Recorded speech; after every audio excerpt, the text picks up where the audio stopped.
نحمده ونستعينه ونستغفره ونؤمن به ونتوكل عليه ونعوذ بالله من شرور أنفسنا ومن سيئات أعمالنا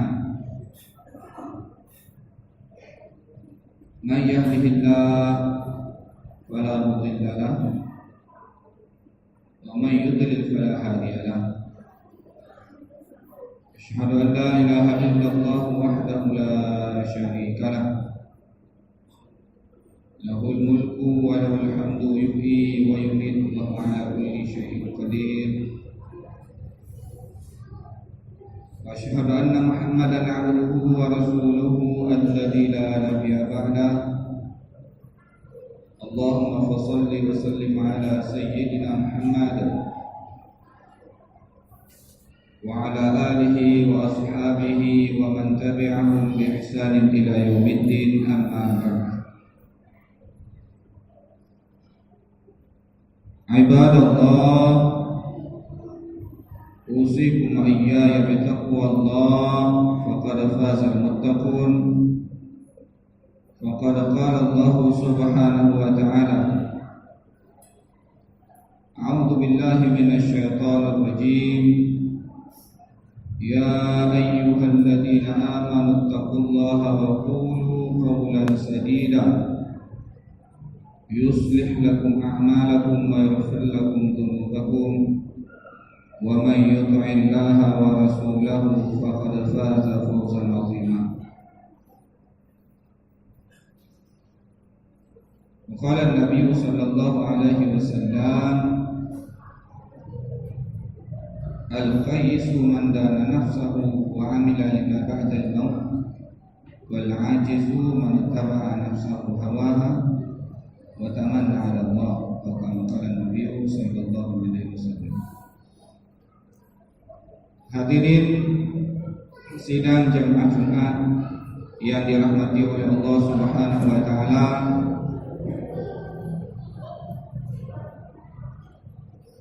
bulan-bulannya merupakan bulan orang memperingati hari kelahiran Rasulullah sallallahu alaihi wasallam.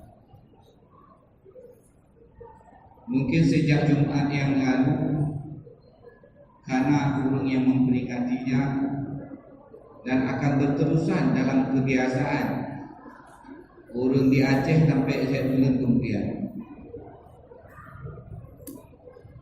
Ini merupakan mungkin salah satu dari tanda kesyukuran kita kepada Allah Subhanahu wa taala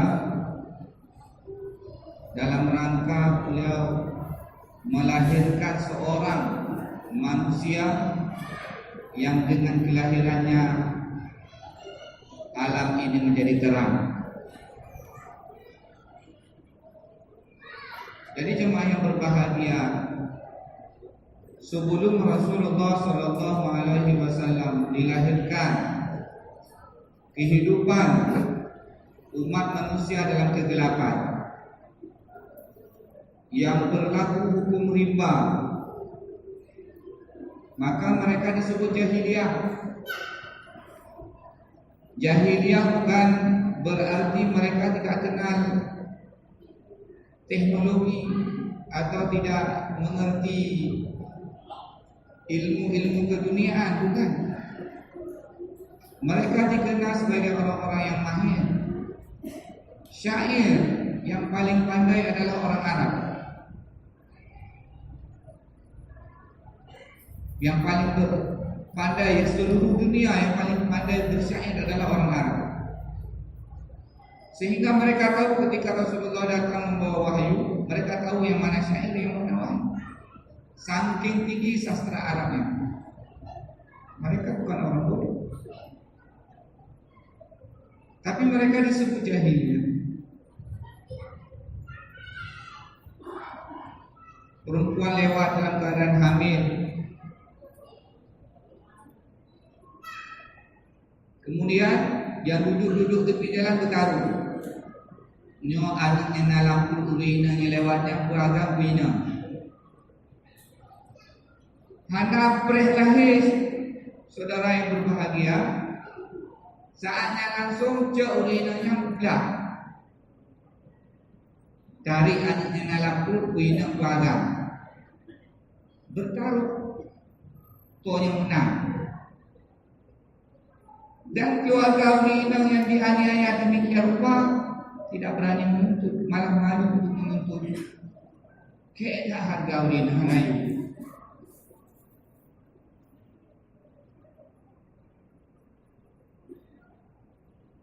Mereka minum dalam tengkorak-tengkorak manusia. Mungkin lepuh, mungkin tak, mungkin hebat. Koleksi ini tengkorak-tengkoraknya berbayar rumah gelahnya ini, gelah mabuk-mabuk.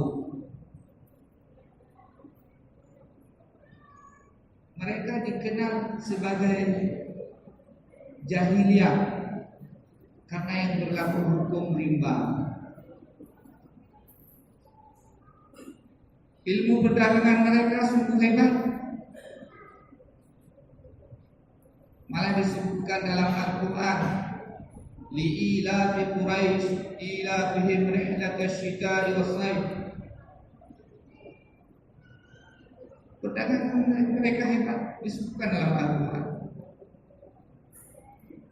Tapi mereka juga disebut sebagai jahiliyah. Maka jemaah yang berbahagia, dalam kehidupan kegelapan yang demikian rupa, negara-negara tetangga dari Arab dijajah oleh Parsi, dijajah oleh Romawi, tapi Arab sendiri tidak berani dijajah. Saking rusaknya akhlak mereka, takut penjajahnya terkena virus akhlak yang rusak. Bukan mereka tidak beribadah, mereka juga beribadah, jemaah yang berbahagia. Tapi ibadah mereka dalam kejahilan. Tawaf di depan Ka'bah dalam keadaan telanjang. Laki-laki di siang hari, malam perempuan di malam hari. Telur, bulat.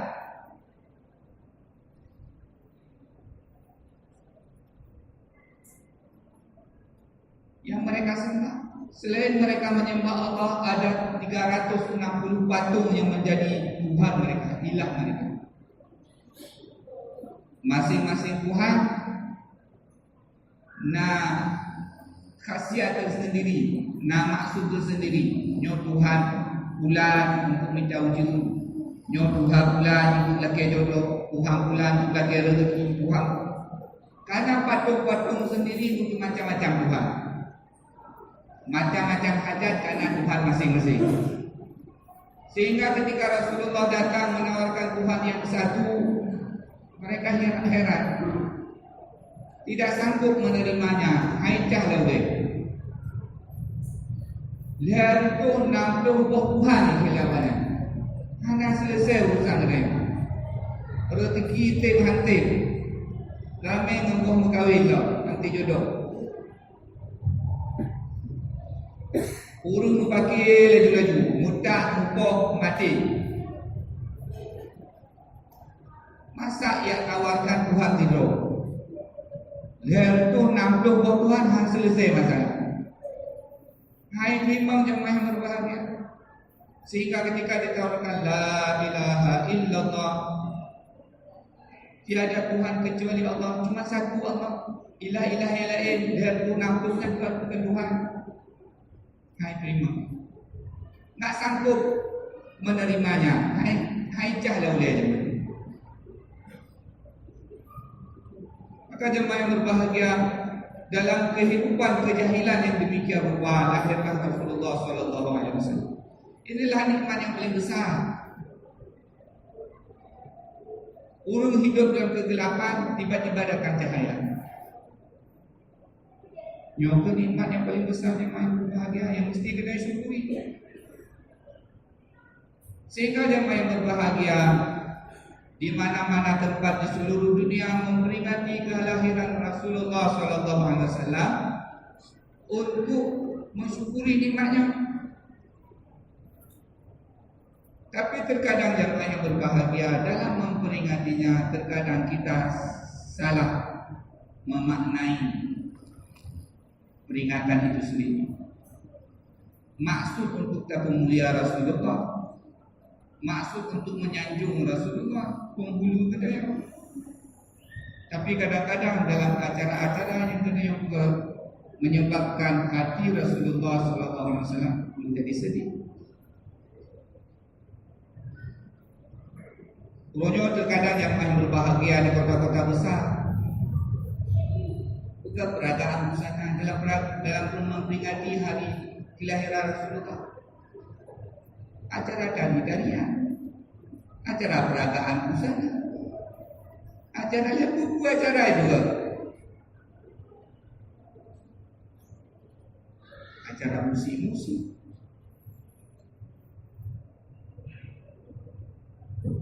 Seolah-olah kita sayang kepada Rasulullah, sehingga dengan ubin adanya kita berpikiran untuk memperingati kelahiran Rasulullah.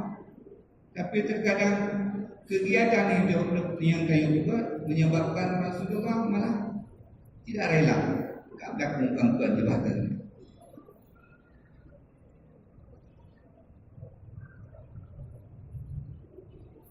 Rasulullah datang untuk membawa solat,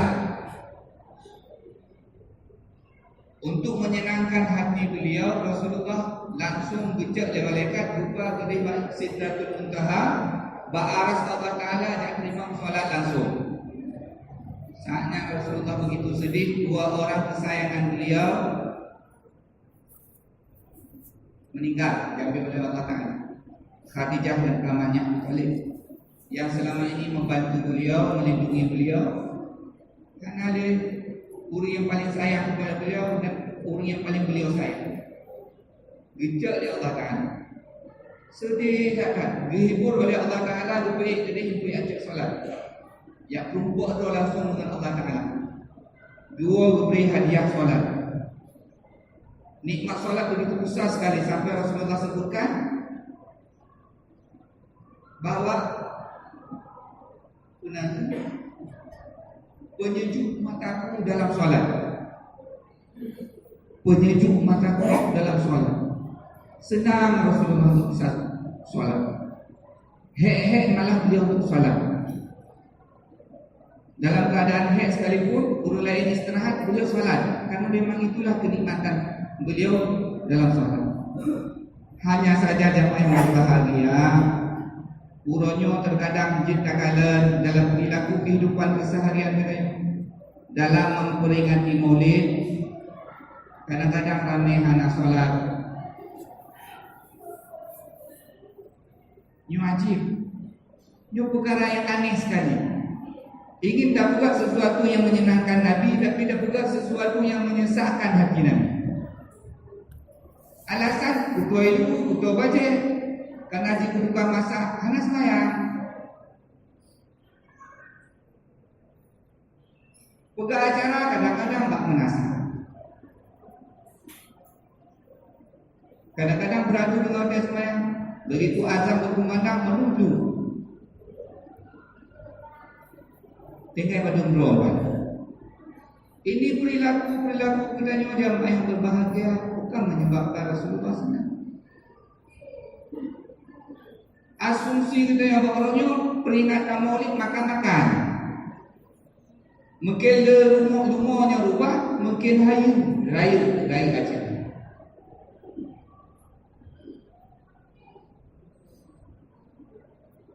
Mungkin heboh dan beracara seolah-olah mungkin itu dengan Nabi SAW.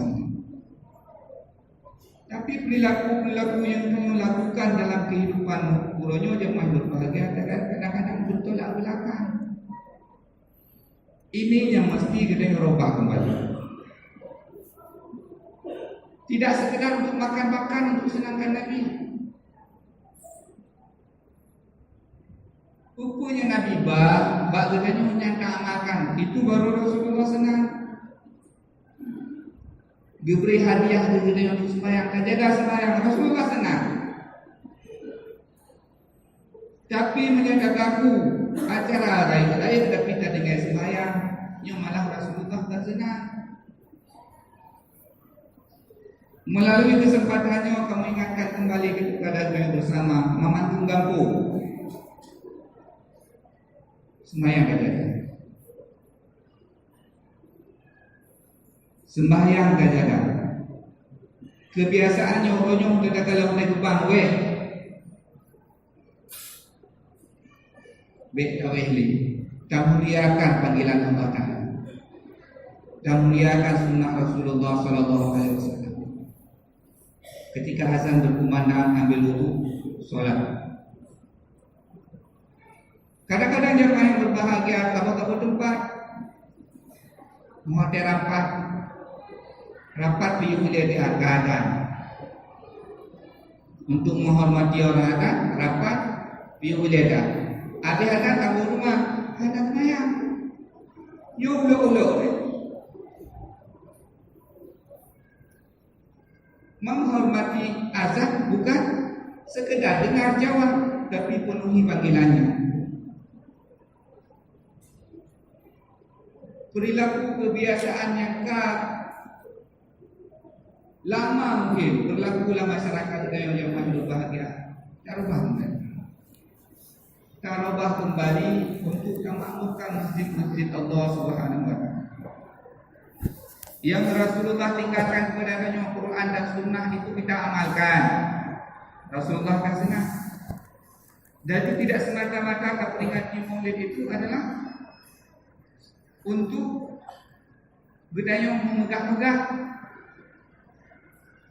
meraih-raih acara. Pertama sekali itu bukan Maulid oleh Salahuddin Al-Ayyubi jemaah berbahagia ketika kala Islam rusak dan sana. Akhlak nali, abah cukup ajar, kunyo putih tarik dari, mandu murung dalam. Agama tak aman. Cinta kepada agama, cinta kita. Hai anak amalan agama, apa ni cinta ke agama? Walaupun bukan lu cinta datang. Nyenau lain agama lu jauh, cuma yang dah. Maka jemaah yang berbahagia juga oleh Salahuddin Al-Ayyubi saat yang kumpulkan seluruh orang Islam dibaca hikayah-hikayah kehidupan sahabat, hikayah-hikayah perang Sabir, kegairahan para sahabat itu dalam mengamalkan agama, sehingga jemaah yang berbahagia timbul gairah amal yang begitu tinggi sekali, sehingga orang kafir jadi ketakutan. Maksudnya utama buat acara adalah untuk mengumpulkan umat, menyatukan hati yang sudah pecah.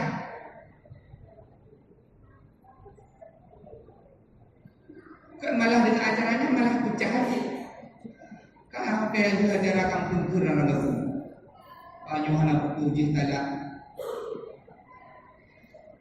Buat acara untuk bersatu umat, bersatu hati.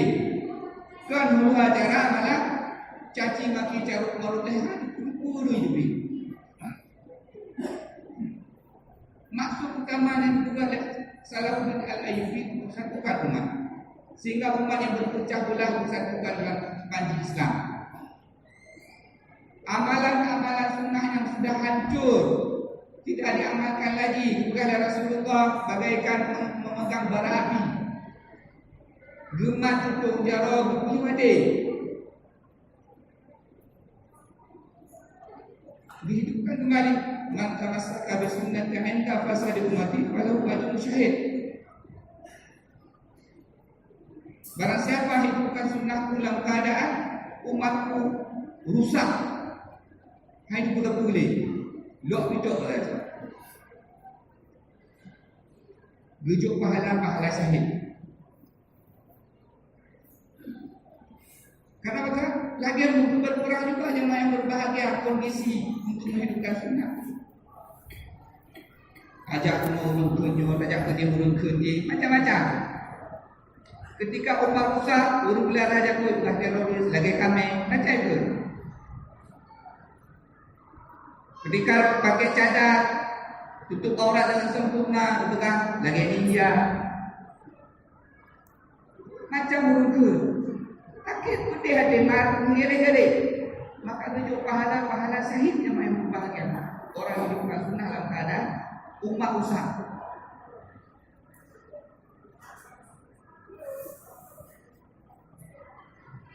Maka jemaah yang berbahagia, saatnya itu bukan Mauludun Nabi-nya adalah untuk bersatukan umat, hidupkan kembali agama yang sudah mati.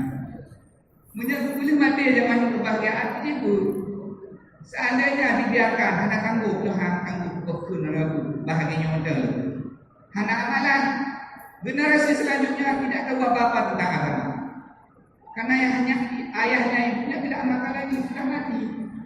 Maka arti menyebut boleh mati punya. Generasi selanjutnya tidak tahu apa-apa karena memang orang tuanya tidak amalkan lagi.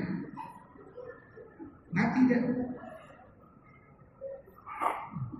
Maka jemaah yang berbahagia kembali kepada maksud yang utama yang meringati peringatan pada Maulid Nabi dan upacara agama yang lain, Isra Mi'raj atau macam-macam adalah untuk kembalikan umat kepada agama, untuk amalkan kembali sunnah-sunnah Rasulullah Sallallahu Alaihi Wasallam yang sudah begitu jauh dari umat. Malah ganjil. Ketika ada amalan-amalan sunnah dianggap ganjil, aneh. Tapi juga keberkahan kemukadan. Dalam kitab tertulis, tapi karena roh daulah mubadahul amal ganjil, aneh, kemenangan. Maka jemaah yang berbahagia, kamu ingatkan kembali kepada kita bersama, kembali dalam setiap peringatan yang kita lakukan, kita laksanakan, baik di kampung-kampung di mana saja, kembali kepada agama Allah sebagaimana yang dikehendaki oleh Rasulullah. Tidak mungkin Rasulullah senang hanya dengan makan-makan beliau. Beliau akan senang menyebabkan umat maklum taat pada Allah. Maklum berdiri sembahyang, maklum dihidupkan amal-amal agama, masjid-masjid penuh menasah-nasah. Maka mudah-mudahan jemaah yang berbahagia, Maman Udayo menjadilah umat Nabi SAW yang betul-betul mencintai Nabi SAW dengan semestinya, sehingga kita yang akan mendapatkan syafaat beliau di akhirat kelak. Barakallahu li wa lakum wa li sayyidil muslimin wal muslimat wal mu'minin wal mu'minat fastaghfiruhu innahu huwal ghafurur rahim.